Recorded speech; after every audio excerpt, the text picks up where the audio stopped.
aron ilang ikabutang ang paralitiko at ubangan ni Jesus. Apan wala sila makasunod sa balay tungod sa kadaghan sa mga tao.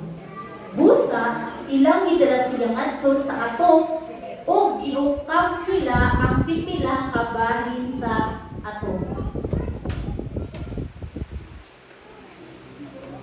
Unya, ilang gituton ang paralitiko nga naghigda sa iyang higdaanan ngadto sa kaliwala sa mga tawo diha sa atubangan ni Jesus.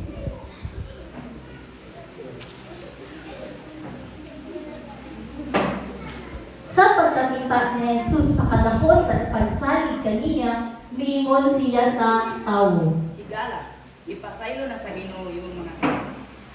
Unya, nakapangutana sa ilang kaugalingon ang mga magtutudlo sa balaw ug ang mga Pariseo. Kinsa man na siya? Dili man na siya makapasaylo sa sala. Ang Ginoo raman. Apan nasaylo ni Jesus ang ilang una-una ug giingnan niya sila. Nganong nakauno-una kanong mga inana? Hain ba ang nasayon? Ang pagingon, ang Ginoo nagapasaylo sa iyong sala? Or ang tindog o lahat? Ipakita ko kaninyo ang anak sa tao adunay gahong dinhi sa yuta aron pagpasayo sa mga sala. Busa iyang giingan ang paralitiko. Ako na maingon kanimo. Tindog o daday mong higdaanan o lahat. Diha-diha mitindog ang paralitiko at ubangan sa tanan, gikuha niya ang higdaanan ug mipauli niya nagdayon sa Dios.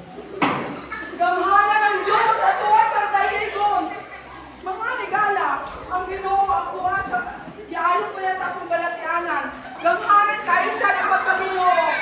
Ang ngayon siyang sibahod. Natingala pag-ayos nilang tanan, ug uban sa kahadlok, ilang gidayeg ang Dios paningon.